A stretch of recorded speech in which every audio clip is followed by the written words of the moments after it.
안녕하세요. 복잡한 주제를 쉽고 명쾌하게 정리해드립니다. 오늘은 사이버 보안의 미래, 2026년의 위협 환경에 대해 자세히 살펴보려고 합니다. 자, 바로 본론으로 들어가 보죠. 오늘 우리가 함께 살펴볼 자료는요. 바로 팔로알토 네트워크스의 전문가팀 유닛 42에서 발표한 2026년 글로벌 사고 대응 보고서입니다. 여기서 어떤 핵심적인 내용들을 이야기하는지 지금부터 하나씩 파헤쳐 보겠습니다. 이 보고서가 딱 던지는 첫 메시지가 아주 인상적인데요. 대부분의 침해 사고는 공격자의 정교함이 아닌 방어의 허점 때문에 발생했다. 이게 무슨 말이냐면요. 사실 가장 큰 위협은 엄청나게 대단한 해킹 기술이 아니라 어쩌면 우리가 충분히 막을 수 있었던 우리 쪽의 방어 구멍이었다는 거죠. 정말 중요한 지적이죠? 그래서 오늘은요, 앞으로의 위협 환경을 주도할 4가지 핵심 트렌드를 차례대로 살펴볼 겁니다. AI, 아이덴티티, 공급망, 그리고 국가 배후의 전술까지요. 그리고 마지막에는 이 모든 걸 바탕으로 우리가 뭘 해야 하는지 그 결론까지 짚어보겠습니다. 자, 그럼 첫 번째 트렌드부터 시작해볼까요? 바로 AI입니다. 이 인공지능이 공격자들에게는 그야말로 날개를 달아주는 격이 됐다고 하는데요. 어떻게 그런 건지 한번 보시죠. AI가 공격에 맞는 키다 이런 건 아니에요. 하지만 공격자 입장에선 정말 귀찮았던 작업들을 확 줄여주는 거죠. 덕분에 공격 속도는 엄청나게 빨라져서 가장 빠른 경우엔 단 72분 만에 데이터 탈취까지 성공한다고 하고요. 규모도 커져서 수백 명을 동시에 노릴 수 있게 됐습니다. 심지어 피싱 메일이나 악성 코드 만드는 솜씨도 더 좋아지고 아예 기업이 쓰는 AI 도구를 역이용하는 새로운 공격 경로까지 만들어내고 있습니다. 말 그대로 더 빠르고 더 넓고 더 교묘해진 거죠. 여기서 바로 로테일이라는 새로운 개념이 등장합니다. Living of the AI Land의 줄임말인데요. 이게 뭐냐면 공격자들이 우리 회사에서 쓰는 합법적인 AI 플랫폼, 그러니까 우리를 도와주는 AI 비서를 거꾸로 악용해서 우리 내부 네트워크 정보를 빼내는 수법을 말하는 겁니다.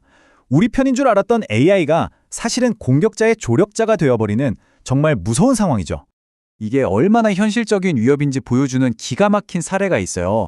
분위기 협박 사건이라고 불리는데요. 사실 공격자는 아주 어설픈 사람이었는데 LLM, 그러니까 대규모 언어 모델을 이용해서 아주 전문적인 협박 스크립트를 짜게 한 거예요. 그리고는 자기가 직접 말하는 것도 아니고 그냥 AI가 써준 그 협박 메시지를 화면 보면서 줄줄 읽기만 했는데도 피해자가 속아 넘어간 거죠.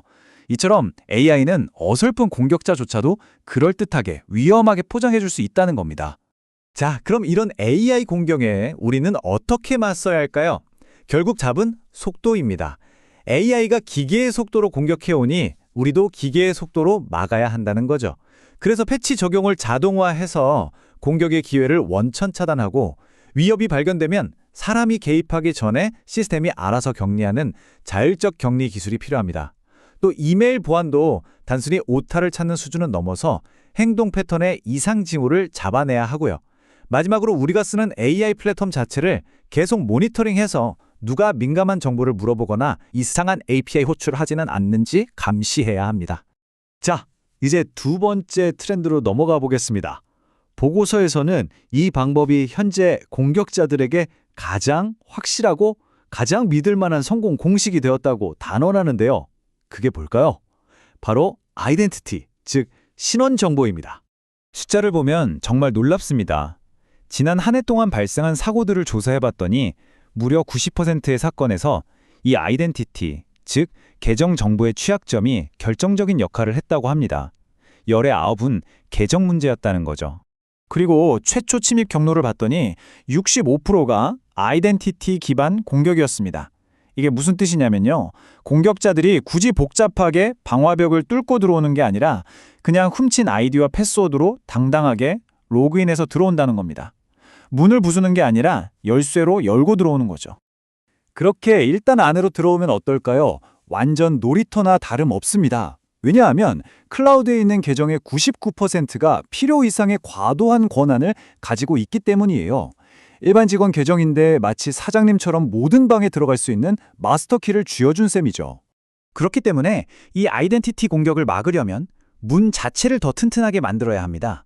피싱 공격에도 끄덕없는 MFA, 그러니까 다중인증을 써야 하고요. 예를 들면 FIDO2나 WebHUN 같은 최신 표준을 사용하는 거죠.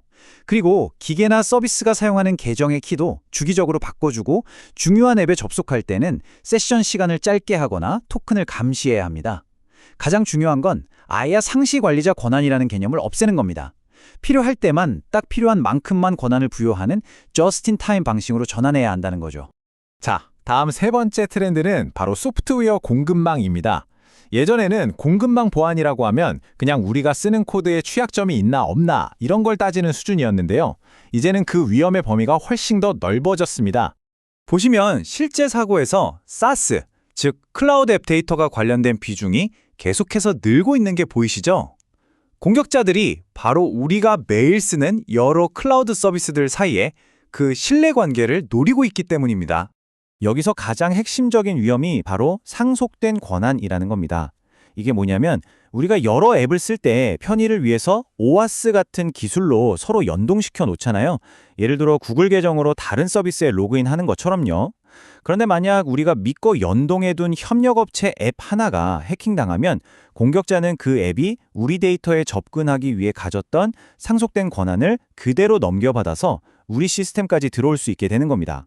친구인 줄 알고 문을 열어줬더니 친구 뒤에 강도가 숨어 있었던 셈이죠. 그렇다면 이 새로운 종류의 공급망 위협은 어떻게 막아야 할까요? 우선 우리 회사가 어떤 SaaS 서비스들과 연결되어 있는지 전부 목록을 만들어서 파악하고 안 쓰는 연결은 과감하게 끊어내야 합니다. 그리고 만약에 협력사가 뚫렸을 때 즉시 그 연결을 차단할 수 있는 비상계획도 미리 세워둬야겠죠? 당연히 API 호출이나 토큰 사용 같은 통합활동 기록도 꼼꼼히 모니터링해야 하고요. 외부 코드를 가져올 때도 SCA, 즉 소프트웨어 구성 분석 도구를 사용해서 그 안에 어떤 위험한 부품이 섞여 들어오지는 않는지 철저히 검사해야 합니다. 자, 이렇게 위협이 점점 복잡해지는 가운데 이제 마지막 네 번째 트렌드입니다. 바로 국가가 배후에 있는 소위 국가 배후 해킹 그룹들의 전술이 어떻게 진화하고 있는지 살펴보겠습니다. 이들은 더 깊숙이, 더 은밀하게, 그리고 더 끈질기게 파고들고 있습니다. 이 표를 보시면 정말 흥미로운데요. 각 국가 배후 그룹들이 저마다의 전문화 영역을 구축하고 있다는 점입니다. 예를 들어 중국 쪽은 IT 서비스 제공 업체의 인프라나 가상화 환경 자체를 깊숙이 파고드는 걸 선호하고요. 북한은 아예 가짜 이력서를 위장한 가상인물을 만들어서 소프트웨어 개발자로 회사에 직접 취업한 뒤에 내부 정보를 빼내는 정말 영화 같은 수법을 씁니다. 또 이란은 항공우주나 방위산업체 직원들을 노리고 채용을 미끼로 한 공격을 하고 있죠. 각자 목표에 맞춰서 전술이 완전히 분화된 겁니다. 이들이 사용하는 멀웨어도 아주 교묘합니다. 예를 들어 중국 배후로 추정되는 브릭스톰이라는 멀웨어는요, 공격 명령을 내리거나 정보를 빼낼 때 그 통신 내용을 평범한 암호화된 웹 트래픽 안에 교묘하게 숨깁니다. 겉으로 봐서는 그냥 일반적인 인터넷 사용처럼 보이기 때문에 탐지하기가 정말 까다롭다는 거죠. 이렇게 고도화된 공격을 막으려면 어떻게 해야 할까요? 결국 공격자들이 악용하는 바로 그 신뢰의 고리들을 더 단단하게 만들어야 합니다. 직원을 뽑을 때 신원 확인 절차를 더 깐깐하게 하고 우리 회사의 서버가 돌아가는 가상화 플랫폼까지 모니터링 범위를 넓혀야 합니다. 관리자들이 흔히 쓰는 원격 관리 도구도 더 안전하게 사용하도록 강화해야 하고요. 또 중요한 업무 프로세스에 AI가 사용된다면 그 활동 역시 철저하게 관리하고 기록해야 합니다. 자, 이렇게 AI부터 국가 배후 해킹까지 정말 정신없는 위협들을 쭉 살펴봤는데요. 그럼 이 보고서가 내리는 최종 결론은 과연 무엇일까요? 의외로 굉장히 희망적인 메시지입니다. 바로 보안은 해결할 수 있는 문제라는 겁니다. 우리가 본 대부분의 침해 사고는요, 사실 막을 수 없는 외계인급 기술 때문이 아니었어요. 전부 우리가 미리 막을 수 있었던 예방 가능한 허점을 파고들어서 성공한 겁니다. 그래서 이 보고서는 우리에게 마지막으로 이런 질문을 던집니다. 당신은 지금 공격자의 화려한 신기술에만 집중하고 있습니까? 아니면 당신의 시스템에 열려있는 기본적인 그 허점들에 막는 데 집중하고 있습니까? 결국 보안의 핵심은 최신 위협을 쫓아가는 것보다 우리 스스로의 약점을 먼저 보완하는 데 있다는 뜻이겠죠. 오늘 준비한 내용은 여기까지입니다.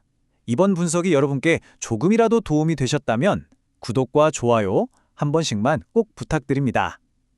여러분의 그 작은 응원이 저희가 계속해서 좋은 컨텐츠를 만드는 데 정말 큰 힘이 됩니다. 시청해주셔서 진심으로 감사합니다.